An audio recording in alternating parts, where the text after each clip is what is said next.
अस्सलाम वालेकुम दोस्तों, मेरा नाम है फराज और आप देख रहे हैं फराज इन्फॉर्मेटिक्स टीवी।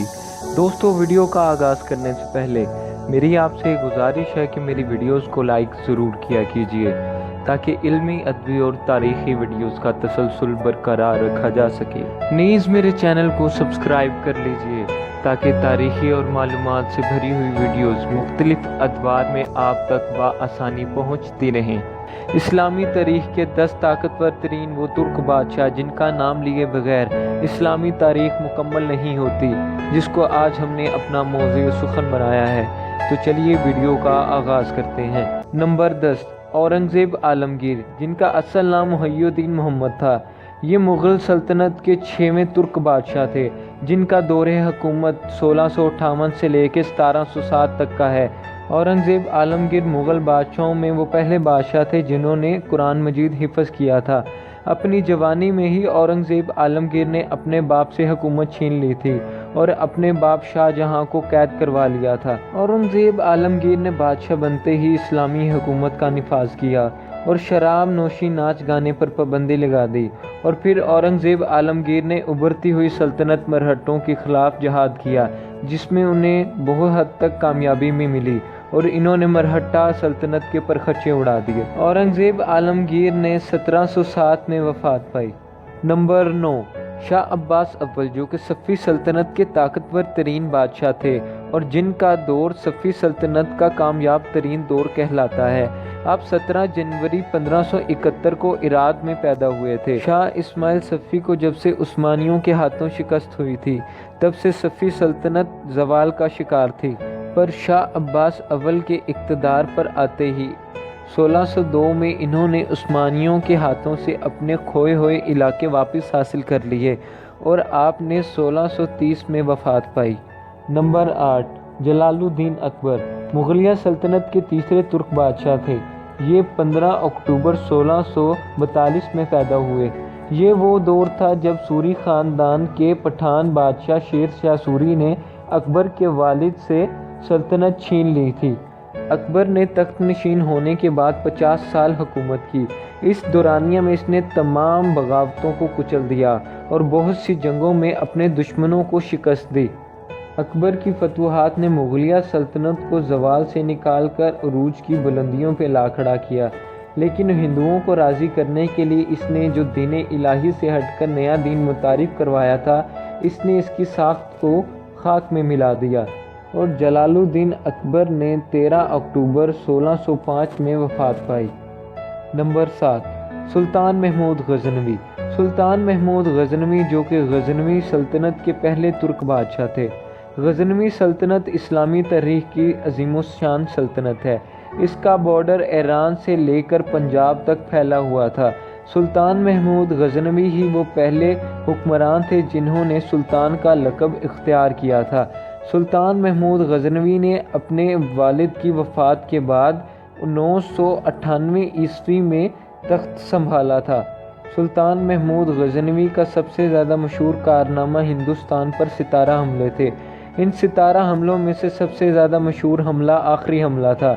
इस हमले में सुल्तान महमूद गज़नवी ने सोमनाथ के मंदिर के परखच्चे उड़ा दिए थे और इसके बुत को तोड़ दिया था। 1027 में सुल्तान महमूद गज़नवी हिंदुओं को शिकस्त देने के बाद बीमार रहने लगे और 1030 में अपने खालिक हकीकी से जा मिले। नंबर 6, ज़हीरुद्दीन मोहम्मद बाबर। ज़हीरुद्दीन मोहम्मद बाबर हिंदुस्तान में मुग़लिया सल्तनत के बानी थे, जो कि एक तुर्क हुक्मरान थे। इनके वालिद की वफ़ात के बाद ज़हीरुद्दीन मोहम्मद बाबर को तख्त नशीन कर दिया गया और कमों पेश 400 साल तक हिंदुस्तान पर मुग़लिया सल्तनत ने हुकूमत की और 1630 में ज़हीरुद्दीन मोहम्मद बाबर ने वफ़ात पाई। नंबर 5, सुल्तान मलिक शाह। सुल्तान मलिक शाह सल्जूकी सल्तनत के दूसरे तुर्क हुक्मरान थे। इनका दौर 1072 से 1092 हिजरी तक का था। सुल्तान मलिक शाह अपने वालिद अरब अरसलान की शहादत के बाद तख्त नशीन हुए थे। सुल्तान मलिक शाह बहुत बहादुर और लायक फाइक सुल्तान थे। इनका दौर इल्मी तरक्की और अरूज का दौर था। इनका दौर हर तरीके से सुनहरा दौर समझा जाता है। सुल्तान मलिक शाह के तख्त नशीन होते ही इन्होंने सलेबियों और मंगोलों के ख़िलाफ़ जहाद खोल दिया। انہوں نے صلیبیوں سے بہت سے قلعے اور بیت المقدس فتح کر لیا۔ سلطان ملک شاہ کی وفات کے بعد سلجوقی سلطنت چھوٹے چھوٹے ٹکڑوں میں بٹ گئی۔ آپس میں سلجوقیوں کی جنگیں ہونے لگیں اور ان جنگوں کا فائدہ اٹھا کر صلیبیوں نے پہلی صلیبی جنگ کا آغاز کیا۔ صلیبیوں کی اس جنگ کی وجہ سے بیت المقدس مسلمانوں کے ہاتھوں سے نکل گیا اور ملک شاہ کی حکومت سلجوقی سلطنت منگولوں کے ہاتھوں میں چلی گئی۔ نمبر 4، عثمان غازی۔ عثمان غازی سلطنت عثمانیہ کے بانی تھے اور ایک ترک حکمران تھے۔ انہوں نے تمام ترک قبائل کو اکٹھا کیا اور صلیبیوں کے خلاف محاذ کھول دیا۔ انہوں نے صلیبیوں سے بہت سے قلعے بھی فتح کیے اور ورسا شہر بھی صلیبیوں سے چھین لیا۔ انہوں نے ورسا شہر فتح کر کے اسے سلطنت عثمانیہ کا دارالحکومت بنا دیا۔ سلطنت عثمانیہ نے 3 براعظموں پہ 600 سال حکومت کی۔ عثمان غازی نے 1322 میں وفات پائی۔ نمبر 3، سلطان محمد فاتح۔ سلطان محمد فاتح کا اصل نام سلطان محمد ثانی تھا۔ سلطان محمد فاتح ہی وہ پہلے سلطان تھے جنہیں 2 مرتبہ تخت پہ بٹھایا گیا۔ آپ کا سب سے بڑا کارنامہ 21 سال کی عمر میں بازنطینی سلطنت کو ختم کرنا تھا۔ اس کے بعد انہوں نے ناقابل شکست شہر قسطنطنیہ کو فتح کیا اور اسے عثمانیہ سلطنت کا دارالحکومت بنا دیا۔ اس کے بعد سلطان محمد فاتح نے ایشیا اور یورپ میں فتوحات کا سلسلہ جاری رکھا اور انہیں اس میں کچھ حد تک کامیابی بھی ملی، اور ٹورانٹو کی فتح کے بعد آپ نے پیچھے مڑ کے نہیں دیکھا اور 1491 عیسوی میں آپ نے وفات پائی۔ نمبر 2، امیر تیمور۔ امیر تیمور تیمور لنگ کے نام سے بھی مشہور تھا اور ایک ترک فاتح تھا جو کہ تیموری سلطنت کا بانی اور ایک جنگجو حکمران تھا۔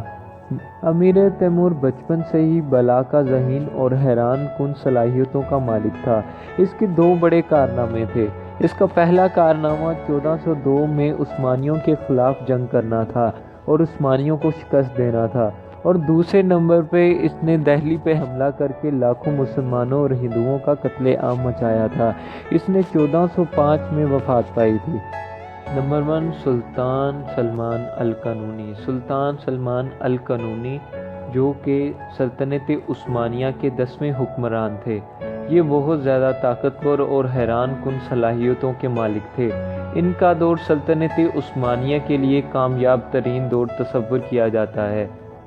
سلطان سلمان القانونی کے عدل و انصاف کی وجہ سے سلطنت عثمانیہ اپنے عروج پہ پہنچ چکی تھی اور سلطنت عثمانیہ دنیا کے سب سے طاقتور سلطنت بن چکی تھی۔ آپ کا انصاف اور عدل اس قدر زیادہ، آپ نے سلطنت عثمانیہ کو 3 براعظموں تک پھیلا دیا تھا، اور سلطنت عثمانیہ کا یہ دور سنہری دور کہلاتا ہے، اور آپ نے 6 ستمبر 1566 کو وفات پائی۔ تو یہ تھے دوستو 10 طاقتور ترین حکمران۔ اگر آپ کو میری ویڈیو پسند آئی ہے تو میری ویڈیو کو لائک کر لیجئے اور میرے چینل کو سبسکرائب بھی کر لیجئے تاکہ علمی، ادبی اور تاریخی ویڈیوز آپ تک بر وقت بآسانی پہنچتی رہیں۔ اپنا بہت زیادہ خیال رکھیے گا۔ اللہ حافظ۔